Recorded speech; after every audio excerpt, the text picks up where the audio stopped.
तुहिना जी। जी हरिवंश महाराज जी। महाराज जी, आप कह रहे हैं कि आप एक एग्जाम की तैयारी कर रही हैं, परंतु इतनी बार असफलता मिलने के बाद भीतर एक डर बैठ गया है कि जो भी पढ़ते समय मन एकाग्र नहीं करने देता। महाराज जी, इस डर को हटाने के लिए मैं क्या करूं? भगवान से प्रार्थना करो। 10 बार हार जाए तो क्या हम 11वीं बार हार ही जाएंगे? ऐसा नहीं है। इस बार हो सकता है मैं निकल जाऊं। अच्छी पढ़ाई पढ़ो और बिल्कुल प्रसन्न रहो। ये सबसे बड़ी कमी है जो हम निराश हो जाते हैं। किसी भी स्थिति में निराशा नहीं आनी चाहिए यार। मनुष्य जीवन में किसी भी स्थिति में निराशा नहीं आनी चाहिए। हम फेल हो जाएं, हम हार जाएं, हम घाटे में, हम विपत्ति में, ये सब बनी रहेगी क्या? भैया, रात नहीं रही तो दिन नहीं रहेगा। बड़े बड़ों के जीवन में एक समानता नहीं पाई गई। सुबह राज्याभिषेक हो रहा है भगवान श्री राम का, तैयारी बिल्कुल जोर की चल रही, और समय के निर्णय निकल गया। 14 वर्ष विशेष उदासी, उदासी भाव से 14 वर्ष का वनवास। भगवान को, हम लोग इंसान हैं यार, कब क्या कैसी परिस्थिति आएगी वो बदलती रहेगी। आप कई बार मान लो परास्त हो चुके, हार चुके, फेल हो चुके या असफल हो चुके व्यापार में, किसी भी विषय पे, तो निराशा नहीं आनी चाहिए। उदास मत होइए, फिर एक नया जोश लाइए, फिर नई उमंग लाइए और हम उस पर विजय प्राप्त करेंगे। देखो, अगर उमंग छोड़ दें हम, तो अभी हम ऐसे हैं जैसे पुरानी बिल्डिंग की पूरी नींव गिर गई हो, पूरा मकान ढह जाए। अभी अभी इसी समय हमारे शरीर में भयंकर पीड़ा है। कितने कष्ट तुम्हें गिनावे, लेकिन हम उत्साह के एकमात्र भगवान का बल और उत्साह, हम हारे नहीं हैं। अभी भी हम नहीं हारे, तो हमारी दिनचर्या चल रही, 12 बजे रात्रि से दिनचर्या चल रही। अगर हम हार जाएं तो अभी बिस्तर पकड़ ले, अभी बिस्तर पकड़ ले। हारे नहीं, नहीं नहीं।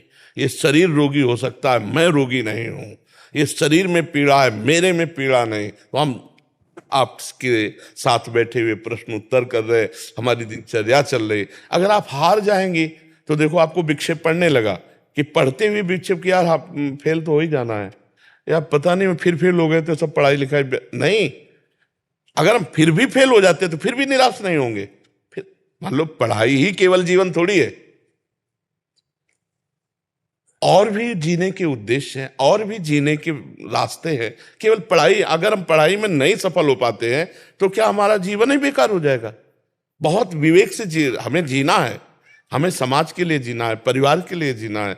हमें और जीने के कई कारण हैं जीने का। क्यों यही नहीं कि हम फेल होते चले गए तो अब क्या करें, अब शरीर को नष्ट कर दें। बहुत से बच्चे ऐसे करते हैं, बहुत से किसान ऐसा कर लेते हैं, बहुत से व्यापारी ऐसा नहीं करना चाहिए। हमारे जीने के और भी कारण हैं। सबसे बड़ा कारण है भगवत प्राप्ति, और वो अगर इस मनुष्य शरीर में नहीं हुआ तो किसी योनि में नहीं होगी।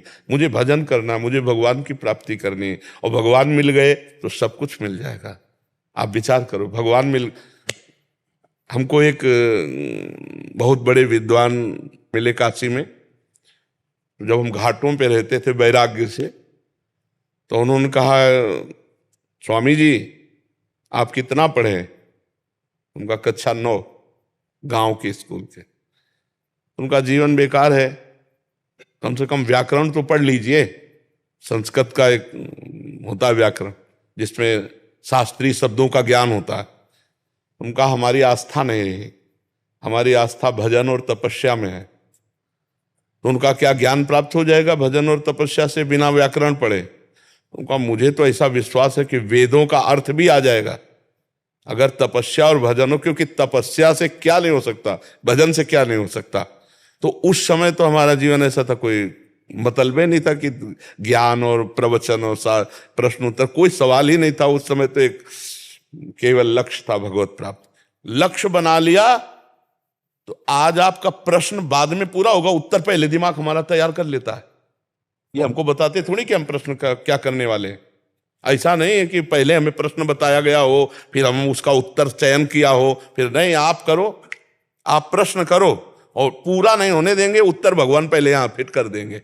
क्यों? क्योंकि उत्तर हम नहीं दे रहे, हमारे भगवान बैठ करके दिमाग में देते हैं। इसलिए जहां तुम्हारा प्रश्न हुआ फौरन उत्तर। एक प्रश्न ऐसे ऐसे जटिल प्रश्न, और एक दिन से चल रहा है, वर्षों से चल रहा है, वर्षों से प्रश्न आ रहे हैं और वर्षों से उत्तर हो रहा है। चाहे जितना पढ़ा लिखा हो, उत्तर के लिए समय चाहिए।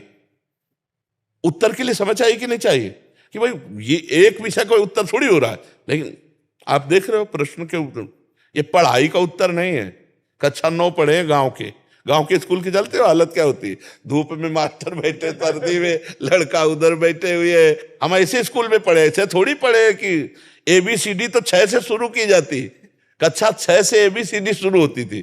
तो 9 कक्षा में क्या है, 9 तक कितनी पढ़ाई होती, ना कोई संस्कृत कॉलेज गए, ना कोई ऐसा पढ़े। तो हम ये कह रहे हैं कि हमारे जीवन का उद्देश्य यदि सत्य है तो प्रकाशित होके रहेगा। कितना पढ़ लेते, क्या बनते। और आज भगवान की शरण में तो जो बने हैं वो सब यहीं दर्शन देने आते हैं। तो हम ये कह रहे हैं कि निराश होने की जरूरत नहीं, सबके लिए एक स्थान बाकी है, भगवान। जब सब जगह से हार जाला तो भगवान की शरण में हो जाना, देखना तुम जीत जाओगे। भगवान का बल अमोघ बल है। वो हम अपने से कह रहे हैं, मरी हुई किडनी, फेल किडनी को 18 वर्ष हो गए चलते हुए, तो वो कहां से चल रहा है? भगवान का बल चल रहा है, भगवान के बल से चल रहा है।